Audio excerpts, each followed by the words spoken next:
Hello, everyone, and welcome to the eighth episode of the Experience Talk podcast. Today, we'll discuss how to create a customer centric engaged workforce with Stacy. I'm Tanuj along with NK, and as I told you, we have a very special guest with us today, Stacy Sherman. So, for people who don't know about her, Stacy is a business mentor, a author, Forbes writer, podcaster about doing customer and employee experience right. By day, she's the director of CX and employee engagement at a large organization. And by night, she's helping people humanize businesses and apply proven CX best practices to gain brand loyalty. Imagine always having an amazing customer and employee experience. That's Stacy Sherman's mission. And if you want to learn more about her approach, how she does that, visit doingcxright.com. Welcome to our podcast, Stacy, and thank you for joining us today. Before we begin, can you please share a little bit about yourself with the audience that I didn't? You did a good job covering, summarizing. But yes, I'm really about humanizing business and leading with a heart as companies are making their profits, right? So it's differentiating brands through Right. what I know and believe so passionately. It's about the experiences we create for customers and employees. And Stacy, and how did you end up in this field? Yes, I fell into it, literally. Okay. So my whole career has been in sales and marketing in all size Okay. companies. Right. And I was at Verizon at the time and had a digital marketing and e-commerce role. And they said, this CX thing is going to be big. This is years ago. And I'm like, well, what is CX? What is Right. voice of customer, VOC? What is all this? Right. My boss said, we don't really know, but go figure it out. That's what I did. And And so mhm. I was in CX roles in three different areas. Okay. One is the e-commerce channel and making sure that people can do what we want them to do online, which is Right. easily check out and buy, Right. Right. and optimizing that experience, as well as the offline experience, the omni-channel experience. The second place of CX in what I did and recommend people do everywhere is around CX within product development. So that's I agree to that. Yeah. bringing You customers must to the be. table. And Bringing. then, Mm-hmm. the third place is bringing CX into the sales organization. So helping your field and your front line apply best practices every day in everything they do. Right. So, Stacy, I have a question on this. Once you say talk about sales, I get the product part because generally, traditionally, sales was all about getting money. So how would you get that part of, like, you were in the sales and now you're in CX. So how did you get that sorted, like in the organizations you work with? Well, the best thing to do, first of all, go to a company that believes in CX at the top. That's the fastest way to be able to accomplish the mission.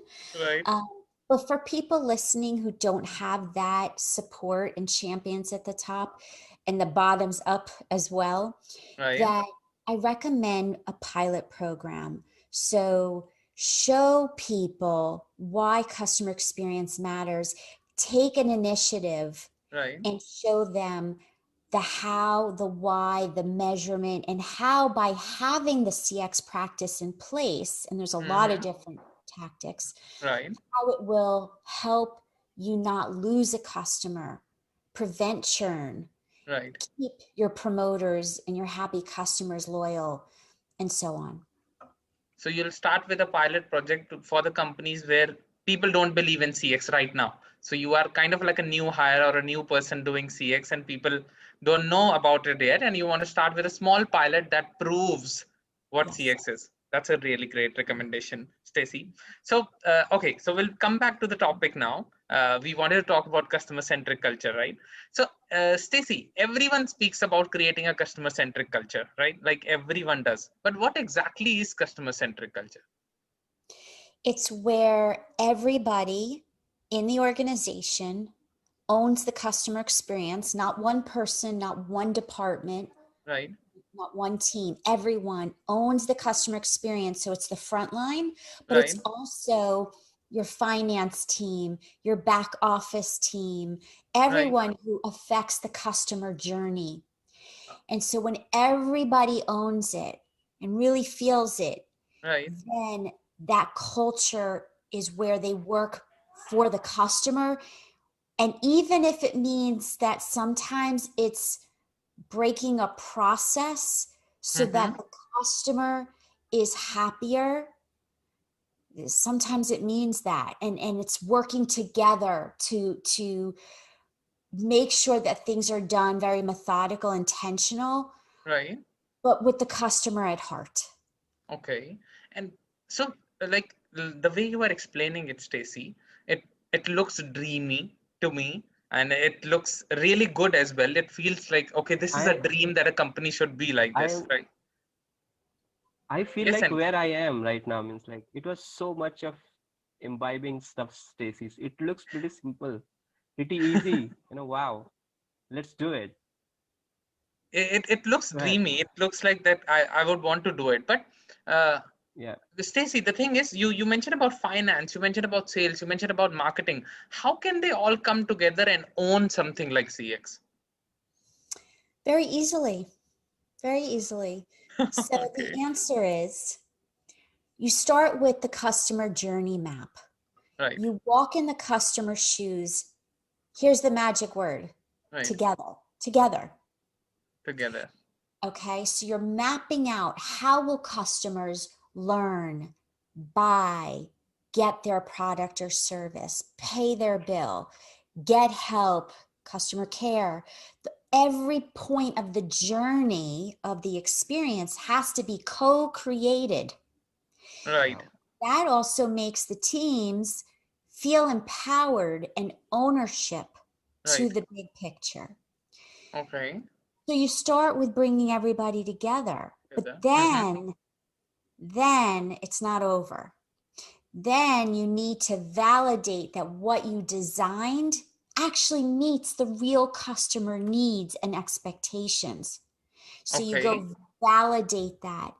And then once you get the customer feedback, then guess what? You bring it back in house to the original team and say, this is where the customer agrees.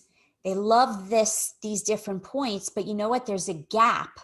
Right. So for example, if the team designed that the customer ability to get help is just an 800 number, Right. but then the customer says, I don't really like calling an 800 number. I would rather chat online. Then you have to care for that in your roadmap to be able to give them the option to chat online. Does it make Awesome. sense? Absolutely makes sense. And so what you mentioned is once you create a customer journey map, which like a lot of organizations have started doing, but the good part is that you involve everyone, and then you should validate that with the customer that what we are thinking is he also okay with it, right? We're just thinking about a phone line like a 800 number, but he's looking for chat.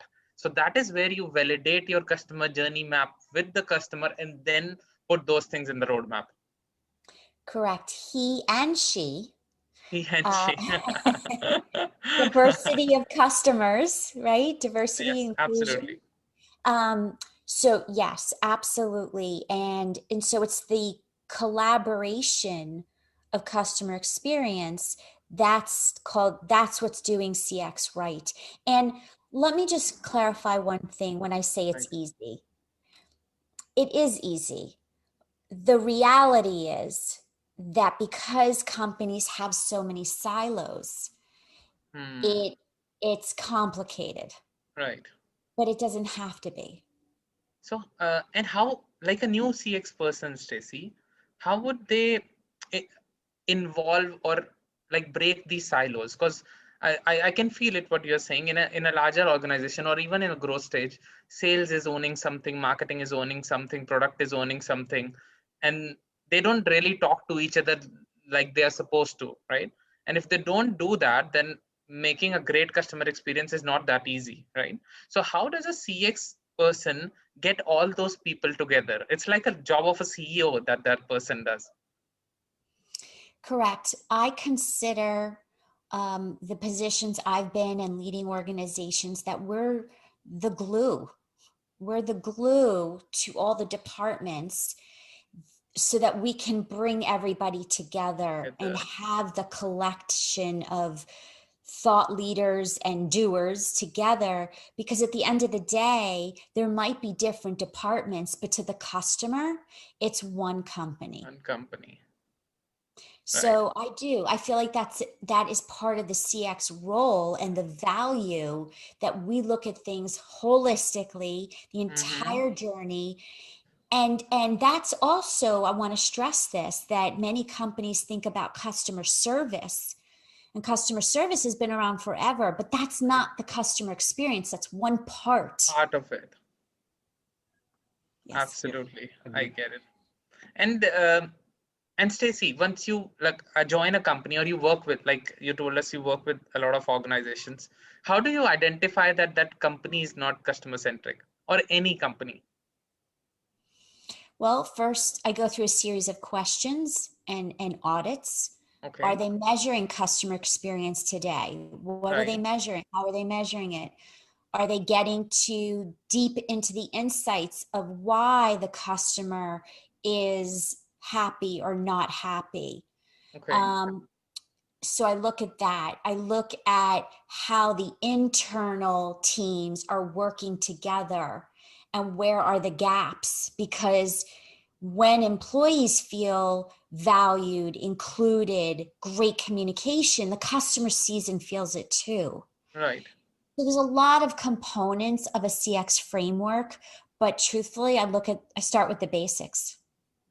Okay. And if you talked about measuring, how do you understand that the two different structures in the organization are not talking to each other that well?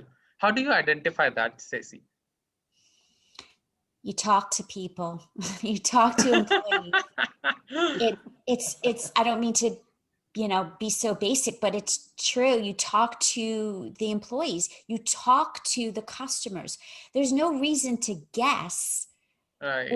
or go with, it's not Stacy's gut. It's you talk, you ask the right questions. There's a heart and science to it, Right. and you'll You get get the all that answer. you need. Mhm. And you get all the answers. And if I talk about customer centricity again, how do we measure the current state of it? How do you get the current state of Of whether customer centricity. How do we measure the current state of customer Yeah, centricity? So there's internal metrics, Right. obviously tenureship of your employees. There's internal NPS Right. surveys you can do. There's focus groups. So you can get the pulse of the employee view. And then you also can marry that with the customer perception Right. and bring it together and look at the data, look at the qualitative and quantitative insights, and you'll know. Okay. So one thing is this, you mentioned about ENPS, right? That can get you the internal metrics. I've always had one question, Stacy. We get the employee engagement by measuring ENPS or different kind of service while onboarding, while they're exiting. We get to know all this stuff, right? But how do we know what the employees feel about the customer? How do we measure that whether they are feeling it right or whether it's not there at all? They're happy. The company keeps them happy, but how do we know if they keep the customer happy or if they have the thought or heart of doing that? Well, it's easy when it's the front line because the customer often mentions employees by name. They'll Right. say, mhm, I really like so and so. Right. And the good companies will take that feedback and actually celebrate that employee That's a and good point. right and say thank you and appreciate that employee. Um, but you also will know just by I know when I'm in different companies and I see there's a project, I see firsthand how people react. If they feel like, you know what, this isn't my job, Right. well, I'll use that as a coaching opportunity. And other people will say, yeah, I absolutely want to do this or believe in something because it's for the customer. So, Right. I mean, from the interactions, but if you want to formalize it in your normal employee surveys, you can Right. ask your sentiment questions and you'll get to the feelings. Okay, I got your point. And apart from like whenever we talk about customer centricity, we talk about Apple, Amazon, Tesla, Zappos of the world, right? If I talk about the latest companies or newer companies, who do you think has nailed customer centricity? Is there any brand that you have in mind? Yes, I do. I am trying not to repeat because I always say the same answer on this question, but Okay. I'm going to go with it anyway. Okay. Um, so I'll go with, I like to say Trader Joe's. I don't know if you have that where you are. So I'll pick a bigger national brand, international brand, Starbucks. Okay. You have Starbucks there? Yes, we have. Okay. Yep. So Starbucks, I think, does a great job in doing customer experience right, in that from the moment before I even walk in the door, even just the app experience, it's a Right. low level of effort to order my coffee, my Right. drink. And then when I get there, there's the greeting. Hi, Stacy. How are you today? And and then I'll order my drink, or if I want something different, sometimes they'll even make a sample Right.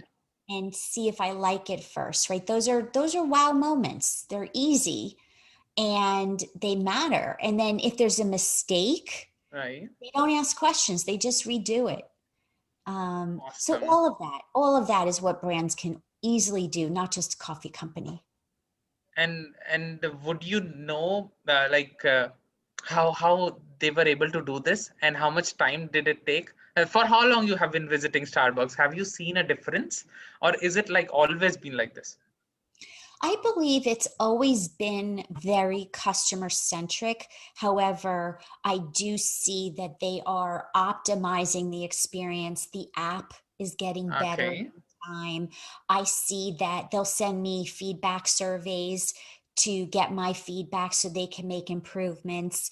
So Right. they're clearly, like every company, taking feedback and driving business decisions from it. So, yes. Okay. And once you give a feedback to them, do they like s- get back to you? It's like always they do. No. Okay. So that's the opportunity for brands, is when you ask people for feedback, close the loop, let them know what you did. So that's a best practice that not a Right. lot of brands do. Right. Some do, but Right. that's an opportunity. That's an opportunity. And one question I always had about this, once we are talking about customer feedback and closing the loop, like Starbucks is a B2C, right? It's big, it's huge. A million of people go there every day, right? And they would give feedback as well. How would they reply to everyone, Stacy? Is that even possible? No, it's not probably possible. However, that's where social media comes into play. Right, So smart brands will take it very seriously when they see customers or anybody message on social media right. publicly. It's important to respond. And It's important to respond. It's important because people are reading the responses. And right, so that's another way that you can show you're customer centric and that you're taking the time to respond and thoughtfully and right. authentically. So, do you think like now, as so a little bit off the topic, but do people have social media support teams these days, Stacy, only for this, especially for social media? Many do. Depends on the size of the company. Some are in-house, some are outsourced. But Right, that doesn't mean, just because you have the resources doesn't mean that you have a customer centric team. Right. who does it right. No, I get your point. Okay. So Does it NK, right? you had Yeah. a very interesting question. You asked me before we were prepping this up. Would you want to go ahead to ask that with Stacy?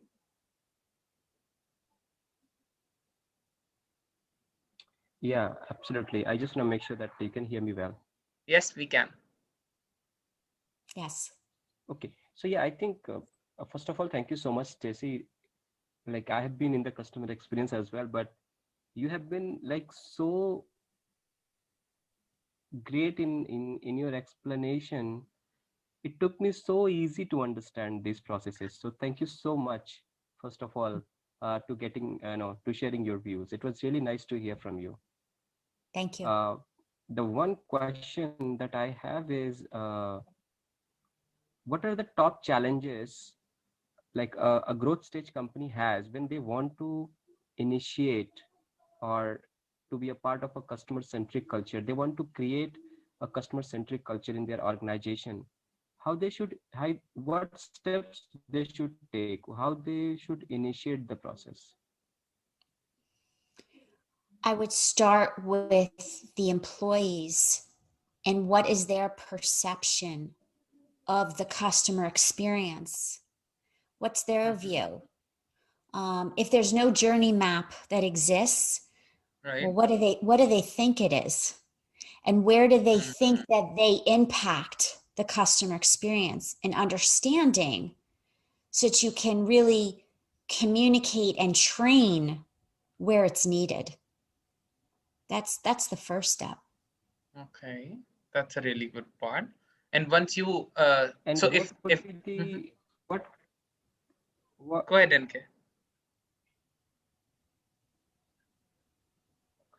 yeah, what could be the challenge in that a person should be aware of and should handle like proactively to do it right? Say your question again. So, is there any specific challenge that you would say that a person should be aware of while starting this initiative? So what he means to say is, Stacy, is there any challenges that a person would face while trying to do that? Trying to understand, getting this feedback about customer perception, or trying to bring customer centricity in the organization. So what kind of challenges that person would face? Oh, there's a lot of challenges. Not everybody understands what their job has to do with CX. A lot of Right, people, um, if you have people that come to your workplace and they're just there for a paycheck, right, that's going to be a challenge. right, Um, the leadership, are they focused just on profit, or do they really understand how much CX impacts profitability? right, Because CX doesn't have a very clear um, metric to the ROI. There's right, ways to back into it for sure mm-hmm, in reducing churn, for example, right, but it's an education and training to all the levels to understand. It's not like when I'm managing an e-commerce channel, mm-hmm, sale, right? They gave the credit card, it's a sale. right, CX isn't that. CX is the building of the loyalty and getting that lifetime value. So the problem is that many times leaders are short-sighted right, and they're not thinking about the impact to the business over the mm-hmm, long term. right. And that's where, okay, so most of the time you feel that CX is not done right in the companies is because the leadership can't see the value of it instantly, right? Like a sale, Yeah. like a sale. And so once we start building this, Stacy, uh, like how does a CX person get the leadership into it? Even though maybe a person hired him, like the CEO hired him or her, like They hired a CX guy, but not every team is true CX, right? Like we mentioned before. So how would that come into picture that he or she involves the leadership team together to make them realize this? So first of all, for CX people, experts, leaders, whatever you want to call, Right, if they're in a company that they cannot get the CEOs and leaders to be on board, right, they've tried everything, right? They've done a pilot program. They've brought the data from outside industries to show the value and why CX matters. If they've right, done all those right things, and if leadership at the top doesn't embrace it, my answer is you're in the wrong room. You're not in the right place. I mean, I don't mean to say it so bluntly, but I would not waste my energy right, and time if I wasn't in a place that believed in that passion and that mission. It's right, not, it doesn't happen automatically or overnight, right.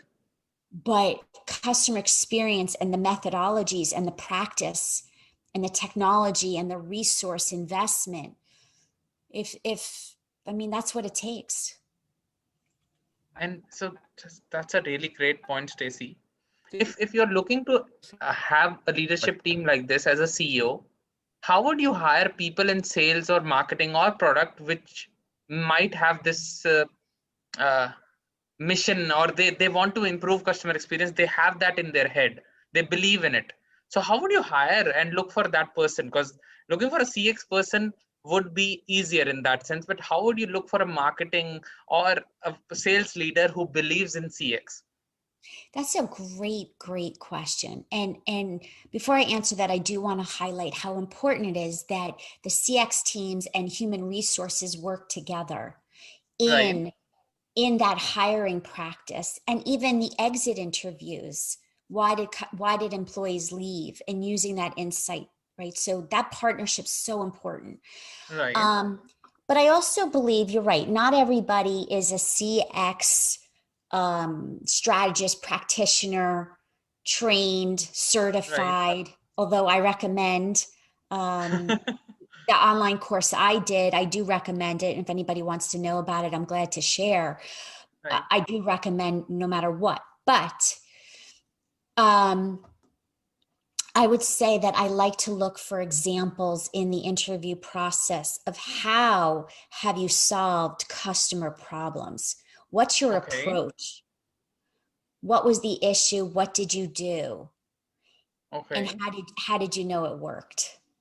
okay. And you would ask that to every leader I hire, I for would ask example, that as right? part of the interview process. Yes, to really understand what's their mental model, what's their thinking and doing examples.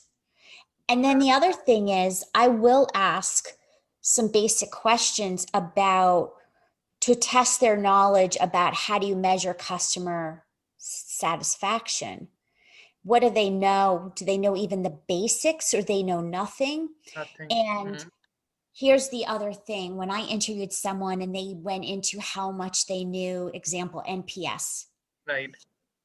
when I probed a little bit further about that, they clearly didn't know. They were using the buzzwords.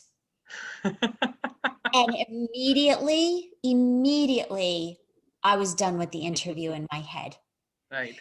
because transparency and communication and trust and authenticity and truth, if you don't pass that in an interview, that That there's you're no point. no way. No, that's a really great thought. I actually never thought about this way, Stacy. That hiring now I'm thinking about it, like you said, that once I have to do a next role hire, what are the kind of questions that I should definitely ask? That's a really great point, Stacy. Thanks for that. So coming back to the topic again. So you mentioned that hiring is really important. So otherwise the CX person will struggle and even the CEO will struggle in this. So if we talk about the customer centricity again, so like you mentioned, the first thing that we did is get to know employees' perception about the customer, their ENPS. Once you get all this, you have done the customer journey mapping as well. Involve the top leaders there. But how will you involve this employees which are below them? Or like if it's a large organization, one leader has like 250 employees and he's a director or she's a director and 250 employees under them. How will they deploy those thoughts that they got in that customer journey mapping exercise in their mind? How would they do that? So, first of all, CX and journey mapping and persona development, it's not a one-time thing. Right. It's not a one and done. So you bring people together, but then you're going to come back and you're going to get the customer feedback. Right. And then you're going to bring the team again together to share what you learned. Right. And so over time, the organization gets involved. It's Right. not Okay. it's not a one-time event. Right. So it's slowly and slowly the organization gets involved. So would you recommend, after you have done a customer journey mapping exercise, validated with the customer, came back, discussed some ideas, what would you tell to a product guy that how should he train his team or her team then So on this, right? yeah, I would say that they probably wouldn't know what to do. They have to lean on their Okay. CX, right? Their CX champion, hopefully Right. in-house, and Right. or experts, right? Outsourced experts. And so that's where I would say, okay, every time you build a product or you have an idea, build a prototype, Right. validate, right? Get concept validation with customers, Right. get the feedback, make changes, go Right. back to the customer, right? That whole agile process of develop Yep. and design. Yep. Yep. And through the whole process. And then obviously you can beta test with customers, you get Right. feedback. It's a whole agile process. That's why I say it's not a one time and done thing. Right. And the product team then can focus on what they do well, which is building the products, but Right. it's with the customer feedback. So it's real quality over speed. Right. I get it. See, even if it's speed, because sometimes what a little bit different of opinion, because I've been a part of a startup as well, Stacy. Doing this prototype, getting feedback and everything, it is really well when we have grown a little. But once you are starting up, sometimes you have to test faster as well, but get feedback and iterate. Yes. And yes, that is true. Yes. Um, but it's the point is that it's not like someone can say, yep, I did the journey map, I asked a few customers, I'm done, we're customer centric. That's checking a box. No. No, that's not possible. Absolutely. So, what I would want to know, is there a way, like I've not figured it out yet, so I'm asking you that. Is there a way that we can have some kind of metrics for employees which are related to customer centricity, which are not just CSAT, which is about values? Is this something I have just a thought in my head that keeps on going on, that how can I, like I would want in a culture of ours to be responsive. For example, be it a customer, be it an employee, if someone sends you an email, if you see that email, just say, okay, I have received it, right? I'll get back to you.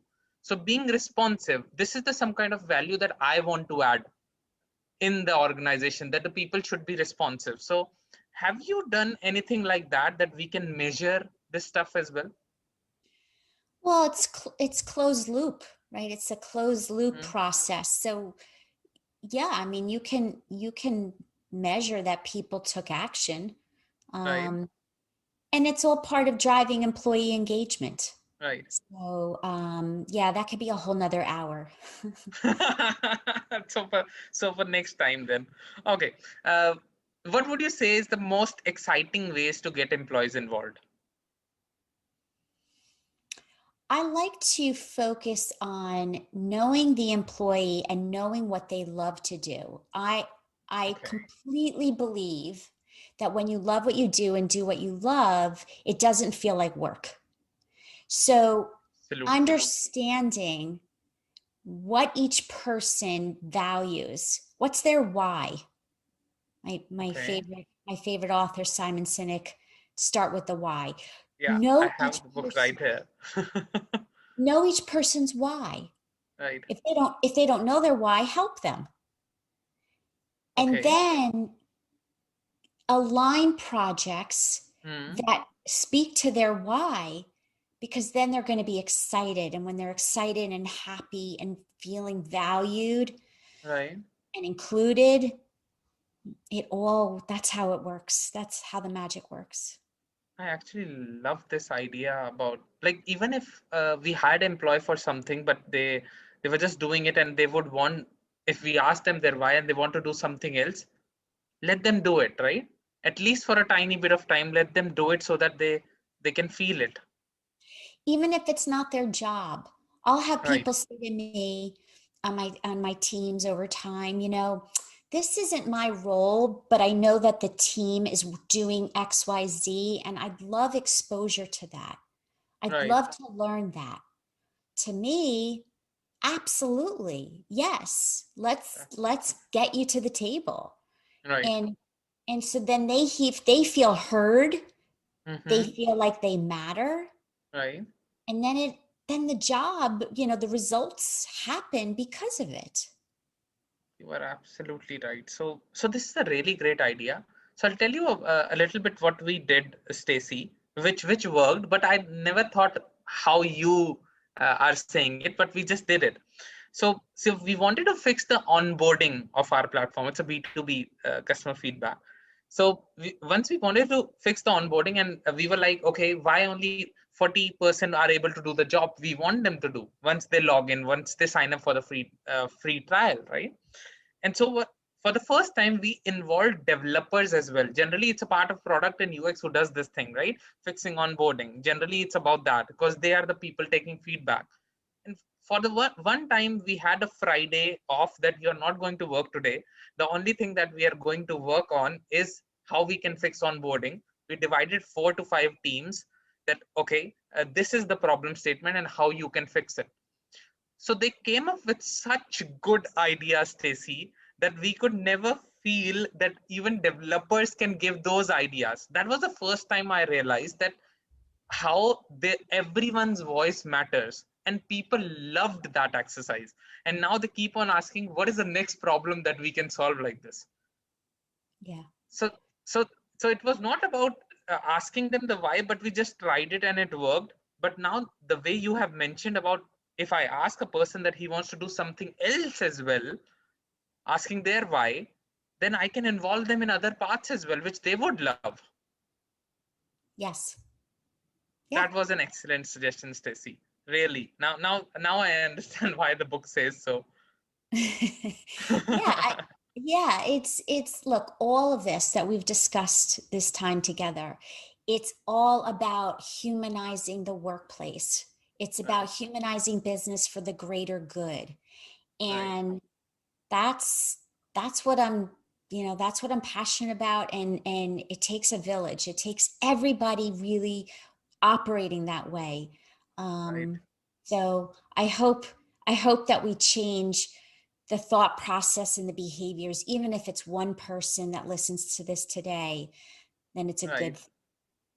That's a really good thing, and I'm sure we'll make sure that it get distributed to a lot of people like us who want to learn more about this. Right? This was excellent. So okay, so to the next question. Once you, like you mentioned, that it's a process, the customer centricity, building it's a process. How can we measure, Stacy, if we are doing well? So you're talking about the process internally or for the customer? Internally, like we did it for the customer, we are trying to build customer centricity, right? So once we've started doing the first 2 3 steps that you mentioned, how do we measure if we are making progress? And what would be the ideal time when you would say that we should feel now the organization should also be customer centric, not just leaders? Well, again, it goes back to feedback. So Right, if, for example, let's pick one point in the customer journey. If, let's right, say, you build a process on how customers can pay their bill. Well, if you created a process, so I call it a micro journey, and let's say the right, customer has to pay you by you send an invoice and they have to send you a written check or wire transfer, whatever. right, But let's say that the customer actually rather go onto an online portal and pay electronically in a dashboard, but you don't offer that. Well, that's a problem. Let's say that you do offer that, but let's say that the electronic payment process is a high level of effort. It's hard. It's not intuitive, right, right? So it's the feedback constantly of, are we the company providing you, the customer, the options on how you want to pay your bill? Are we right, offering you a great user experience in the online digital platform? Why right. or why not? So that can help. Okay, so if the customer feedback starts becoming better from the previous years or the previous months, you automatically get to know that this is working, this is happening. That's how you actually measure it. Yes, but it's also what is new. So if you just added a new feature to an Right, online, let's say your digital device, right. and you added a feature and nobody's using it, right? Well, you got to figure out why. Why? Is it they don't know about it? Is it that it's hard to find? Is it that they use it, but then they get stuck? So Right. it's not just past, it's continuously Continue. understanding. That no, I get your point. I think as a product guy, absolutely understand this. It has happened with us as well, and it happens no matter how much you try. If you don't get feedback, there's no point, right? uh, and in a B2B, so what I understood, Stacy, it is a so how do you, if I talk about a B2B, I would just want to ask this question because I struggle a lot in getting people to give me feedback. I've seen different products, I won't mention their names, B2B products which we use. They give like $25, $50 for a 30-minute call or a 45-minute call. Stacey, do you think it's the right way of getting people to give you feedback in a B2B? Totally asking about B2B. I've tested both Okay. incentive and no incentive. Mm-hmm. Um, what I have found is that in a brand that people really care about, Mm-hmm. and they're loyal to, you don't need to pay them. They feel honored that you want their Right. feedback as long as you tell them what you did with it to make it better. Better. Right. And so it's the same principle, whether it's a business to the business. At the end of the day, it's people, right? People Right. buy from people. Right. So whether it's me buying a widget online or whether it's me as a buyer for my retail store buying, the wholesale, it's still people. Did the person deliver on the promise? Did they communicate? Was it hard or easy to do business with Right. that supplier? It's all the same principle. It's people. Absolutely. So if even if now I think about it in a B2C sense as well, there are some brands which I'm super loyal to, and whenever they ask for feedback, I just give feedback, Stacy. Yeah. Yeah, I know. I totally get it. Okay. So as we are running short of time, I just have one last question, Stacy, if that's okay. Okay. How can a startup founder bring customer centricity from the start? And I understand it's difficult to prioritize once you're actually starting a business. How can the person do that? Hire the right people. Just the one answer, right? Hire the right people. I mean, we're talking about people, right? We're not talking about Right, business isn't a building. It isn't a, it's not a widget. It's made up of people. right, So if you want a culture and engaged employees, you got to hire right. And then right, if you find that you didn't hire right, you have to course correct and either train and coach, right. or it's just not the right fit. Not place fit for them. That's absolutely right, Stacy. I think that actually changes my thought perspective at all. That it starts with hiring the right employee.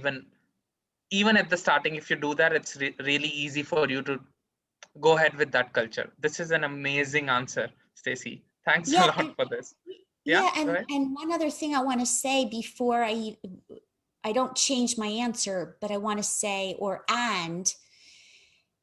it's so important to remember. I'm going to leave you with this gem.